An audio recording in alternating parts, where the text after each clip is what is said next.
In the early hours of an August summer night, a security camera silently watched over a deserted backstreet in Sunderland. Inside a nearby CCTV control room, a drowsy operator suddenly noticed a flicker of motion on one of the screens. A man named David Lee lurched into view, apparently chasing something down a narrow alley. At first it looked like a late-night drunk stumbling after a stray animal. But what happened next was so bizarre and disturbing that the operator's blood ran cold. For a moment, the operator watching the feed could only stare in shock. The alley was otherwise empty and silent, save for the muffled flutter of panicked wings and a faint crackle of the CCTV. The man's face was partly obscured by a hood, but there was no mistaking his actions. This evil, deranged man had just sexually assaulted a seagull. The stunned CCTV operator immediately alerted the police, knowing they had just witnessed one of the strangest crimes in memory. This chilling footage would soon become key evidence in a case that shocked even veteran detectives and magistrates, and the question on everyone's lips was, what could drive someone to commit such an outlandish and disturbing act? Keep watching to find out the answer to this question and to hear about the surprising twist that would unfold during the court case. Hello and welcome to the Diary of Madmen and Monsters. And if you live by the mantra eat, sleep, true crime, repeat, you're in the right place and you're going to fit in well. And if you haven't already done so, please press the like button and subscribe to the channel. I really would appreciate it. Now, let's get ready because it's time for more true crime.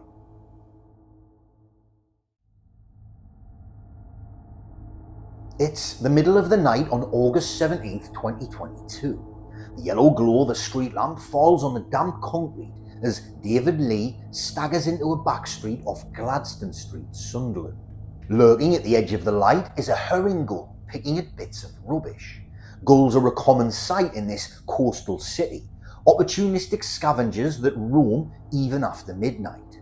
Lee's movements are unsteady. He's deep in an alcoholic haze. Suddenly, he lunges forward. The CCTV footage later showed Lee chasing one gull down the road, arms outstretched as the startled bird flapped away into the darkness. But David Lee was not about to give up. In the next grainy clip from the CCTV camera, he managed to grab hold of a different bird, a smaller, younger gull that couldn't escape his grasp. This baby seagull, as it would be described in court, was now firmly in the clutches of a man many times its size.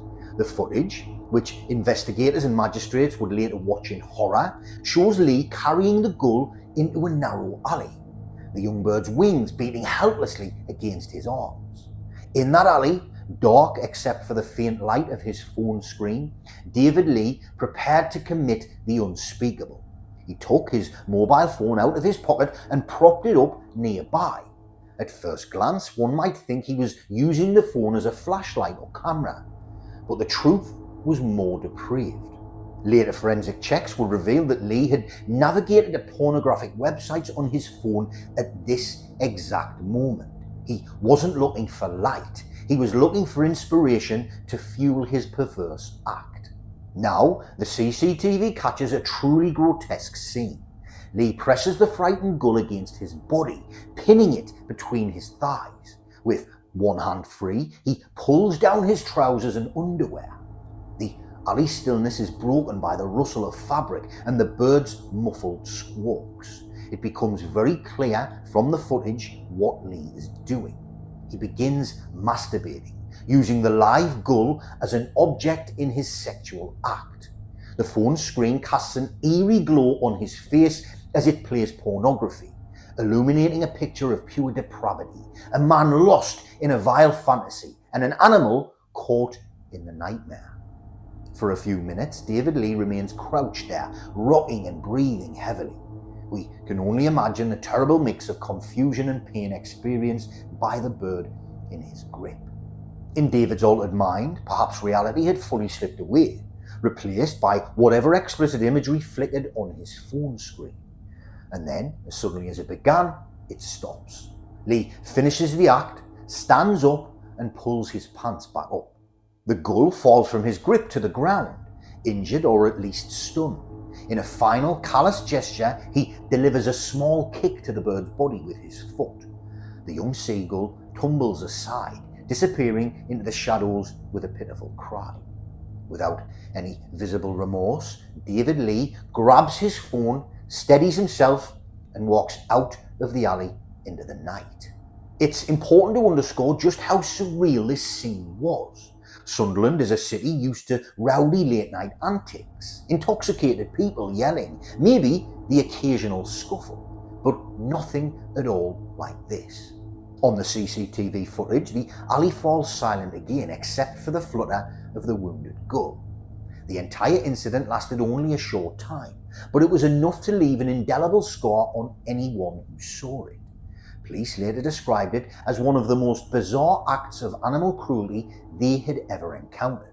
Even the magistrate who would judge the case remarked that in all her years on the bench, it was one of the most unusual cases to ever come through the court. Moments after David Lee left the alley, police officers arrived on the scene, guided by the CCTV operator's urgent report. By then, Lee had wandered a short distance away, stopping at a nearby late-night takeaway shop, as if nothing extraordinary had happened. Perhaps he was hungry, perhaps he thought he'd gotten away unseen. Little did he know that his every move had been recorded and witnessed. When officers found him at the takeaway, David Lee was promptly placed under arrest. The bizarre encounter with the seagull was over, but the investigation and fallout of this incident had only just begun.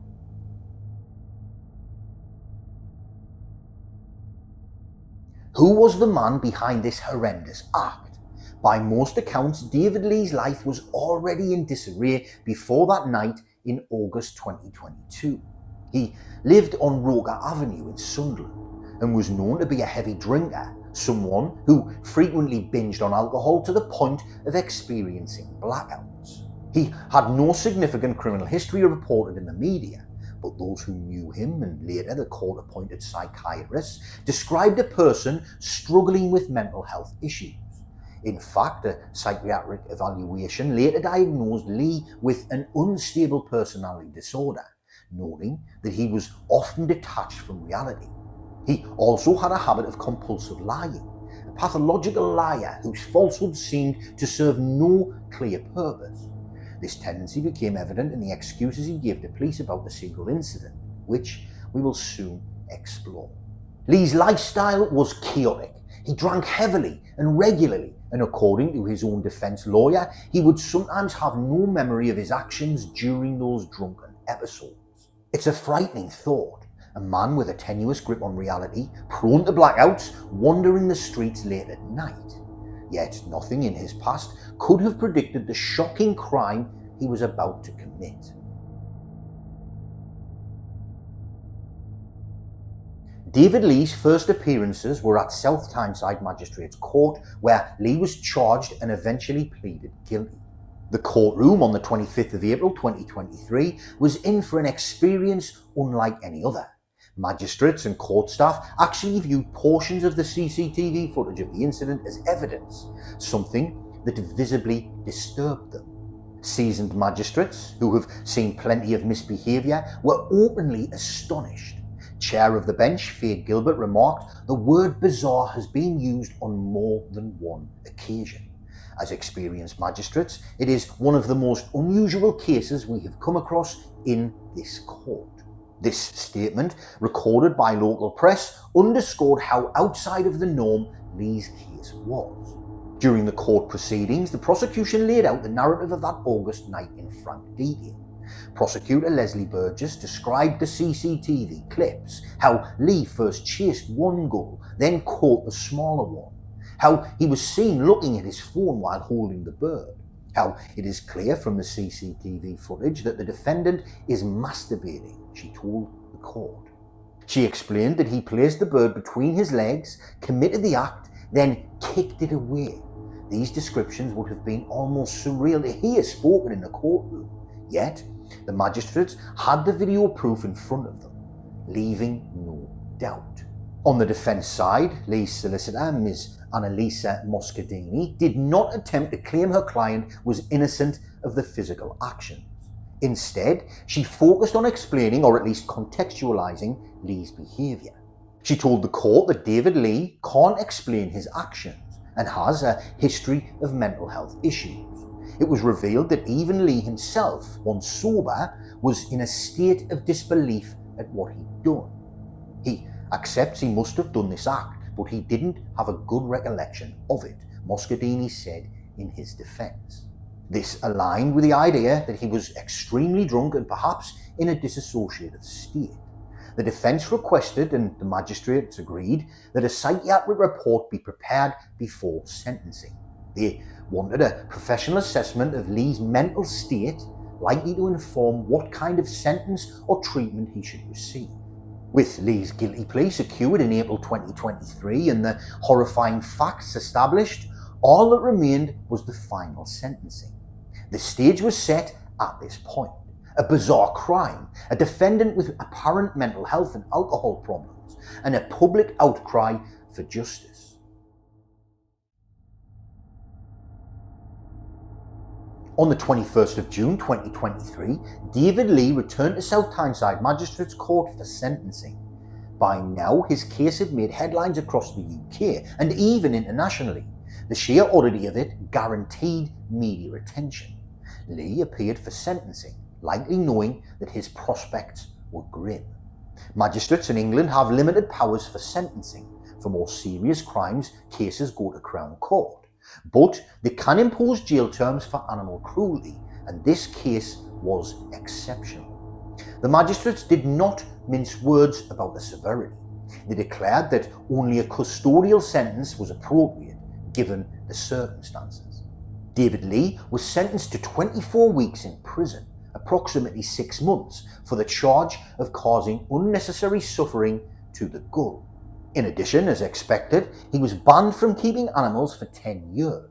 This ban is largely symbolic in Lee's case. It's unlikely he was about to acquire a pet seagull, but it covers all animals, meaning he cannot legally have dogs, cats or other pets, and serves as a marker of the court's view that he should not be in a position of trust over animals for a long time.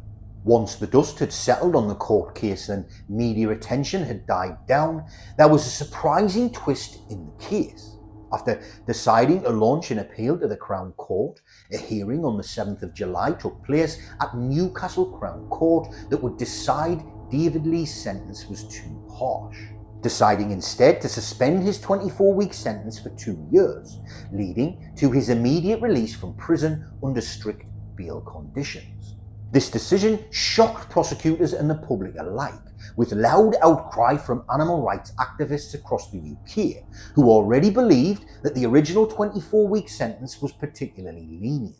The reason given for the downgrade in sentencing was the defence's argument that David would lose his accommodation should he have to serve the full term, which could then lead to making rehabilitation harder for him in the long term. A point that had many people exclaiming that it was his own fault and that he should have thought about that before committing the act. Nonetheless, as of mid-2023, David Lee walked free from prison under those suspended sentence conditions. However, he still bears the conviction on his record, and he cannot own animals until 2033 due to the 10-year ban. But worst of all for him, his name is now indelibly linked to one of the strangest criminal cases of animal cruelty in recent memory. So what do you think? Was the original sentence too harsh? Do you agree with the appeal court's judgment? Let me know in the comments below, and I'll be sure to comment my opinion there too. Now, if you took something from this case, you might also want to watch the video on screen now, where I share the stories of 7 female murderers who have been jailed for their crimes in 2025. And, as always, thank you for watching, and I'll see you in the next one, when it will once again be time for more true crime.